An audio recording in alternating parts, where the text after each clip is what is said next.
ये आकाशवाणी रायपुर है। छत्तीसगढ़ी समाचार बुलेटिन के संग ललित साहू के जय जोहार।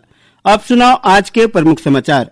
उप मुख्यमंत्री अरुण साव कहने की राज्य के जम्मू सड़क मन के मरम्मत के कामला 15 जनवरी तक पूरा कर ले जाही। राष्ट्रीय स्वयंसेवक संघ प्रमुख मोहन भागवत आज ले 3 दिन के दौरा में रायपुर आही और छत्तीसगढ़ में 1 जनवरी ले 31 जनवरी तक राष्ट्रीय सड़क सुरक्षा माह मनाए जाही। अब समाचार विस्तार ले। उप मुख्यमंत्री और लोक निर्माण मंत्री अरुण साव कहन की राज्य के जम्मू सड़क मन के मरम्मत के कामला 15 जनवरी तक पूरा कर ले जाही। श्री साव आज रायपुर में एक ठीन पत्रकार वार्ता में लोक निर्माण विभाग के 2 बछर के काम और अवैया बछर के रूपरेखा प्रस्तुत करीन। ओमन यू कहन की सड़क सुधार के काम प्रदेश में तेज गति ले चलत है और 15 जनवरी तक जम्मू सड़क के गड्ढा मल्ला पाटे जाही। श्री साहा बताइन कि राज्य सरकार दिसंबर 2023 ले अब तक 1126 टन काम के निर्माण करे खातिर 8092 करोड़ रुपया के मंजूरी जारी करे है। अभी वर्तमान में 3641 किलोमीटर सड़क ला बनाए जाते। उन्हें श्री साहा बताइन कि नक्सल प्रभावित जिला मन में लोक निर्माण विभाग डहर ले सड़क ला आपस में जोड़े के काम करे जाते। दिसंबर 2023 ले नवंबर 2025 तक 80 टन सड़क और 23 टन पुलिया मन के निर्माण पूरा कर ले गए है।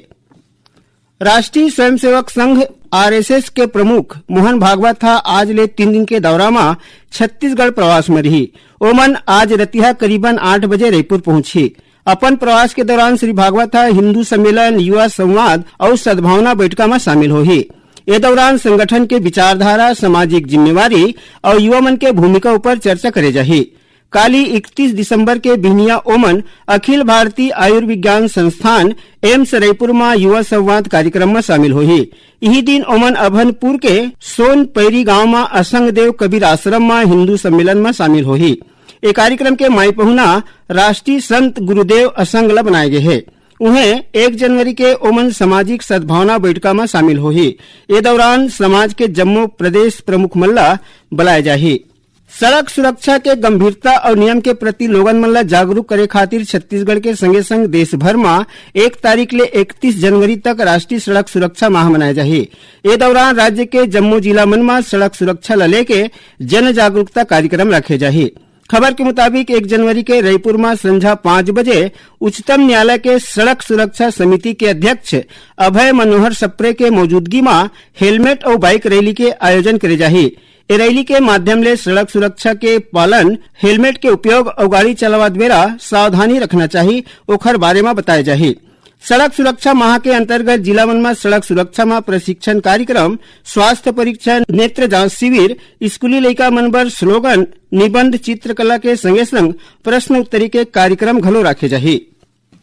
छत्तीसगढ़ कर्मचारी अधिकारी फेडरेशन डहार ले काली ले अपन 11 सूत्री मांग ले लेके राज्य भर में कलम बंद हड़ताल करे जावत है। हड़ताल के दूसरे दिन आज इंद्रावती भवन समेत आने सरकारी कार्यालय मन में कामकाज नहीं हुई। ये हड़ताल के नगरीय निकाय के कर्मचारी के संगे संग विश्वविद्यालय और स्कूल के गुरुजी मन लगलो समर्थन करे है। राज्य में आज कई ठीन जिला मन में रैली निकालेगी। फेडरेशन के पदाधिकारी मन के कहना है कि कहूं सरकार झटकुन गोट बात नहीं करही ता फेडरेशन अनिश्चितकालीन हड़ताल में सोची। फेडरेशन के प्रमुख मांग है कि केंद्रीय कर्मचारी मन के समान उहू मन ला महंगाई भत्ता, डीए एरियर्स के राशि ला जीपीएफ खाता में मिलाना है और जम्मो कर्मचारी मन ला 4 स्तरीय समयमान वेतन देना और आने संवर्ग के वेतन विसंगति ला दूर करे के संगे संग 11 ठन मांग शामिल है। छत्तीसगढ़ी समाचार बुलेटिन ला आप मन आकाशवाणी रायपुर ले सुना था। छत्तीसगढ़ के खबर ले है आपकी वास्ता और खबर के विश्वसनीयता ले है हमार वास्ता। आकाशवाणी समाचार रायपुर के प्रादेशिक समाचार बुलेटिन के संगे संग हमार समसामयिक कार्यक्रम आप रेडियो के संग अपन मोबाइल में घलो सुन सकत हो। आकाशवाणी समाचार फेसबुक, ट्विटर और यूट्यूब में घलो हावय।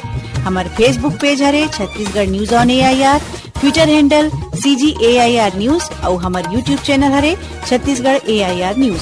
तो अब रेडियो के संगे संग आपके मोबाइल के माध्यम ले हम आप तक पहुंचत हन। छत्तीसगढ़ के हर खबर पर सुनत रहो आकाशवाणी समाचार।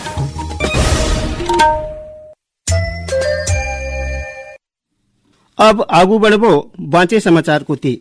भारतीय जनता पार्टी के राष्ट्रीय महासचिव अरुण सिंघा आज रायपुर के भाजपा कार्यालय में एक ठन पत्रकार वार्ता में कांग्रेस और टीएमसी ऊपर निशाना साधीन। ओमन किन की संसद के शीतकालीन सत्र ला विपक्ष के नेता मन हा चलन नहीं दिन और विकसित भारत जी राम जी योजना ला लेके लगातार जनता ला गुमराह करे के प्रयास करीन। श्री सिंह किन की पहली मनरेगा में 100 दिन के काम होत रहीन है, फिर ए नवा योजना के तहत अब गांव वाले मन ला 125 दिन के काम मिलही। बछर 2025 सिर्फ वैश्विक राजनीति के एकठन साल नहीं रहीस, भलुक यह दुनिया के मंच में भारत के उभार के एकठिन विशेष दौर रहीन।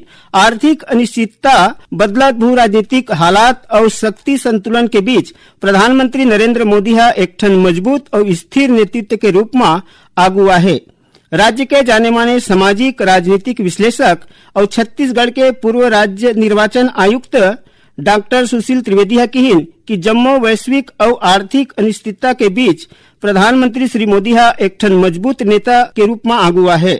सुनैया मल्ला बता दन कि जम्मो गोठ बातला आकाशवाणी रायपुर डहाल ले आज रतिहा 9:15 ले 9:30 तक प्रसारित करे जाही।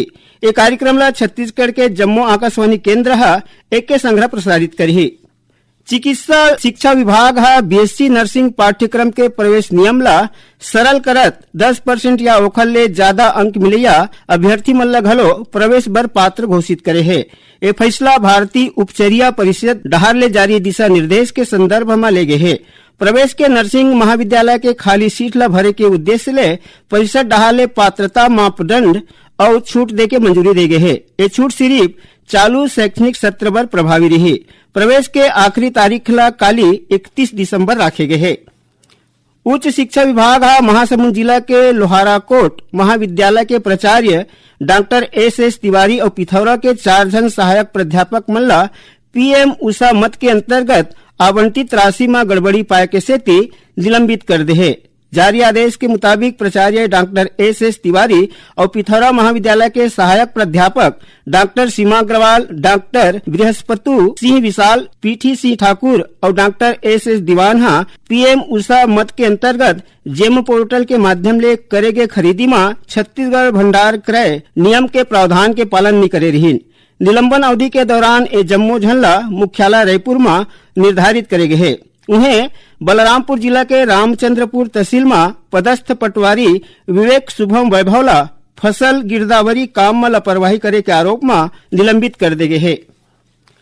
बस्तर विधायक लखेश्वर बघेल के गोसहीन ऊपर आज बिहनिया अनजान मनखे मनहा हमला कर दे है। बताया जाते है कि उखर 2 ठन हाथ के नसा फट गए हवाए और गला में घलो चोट के निशान पाए गए है।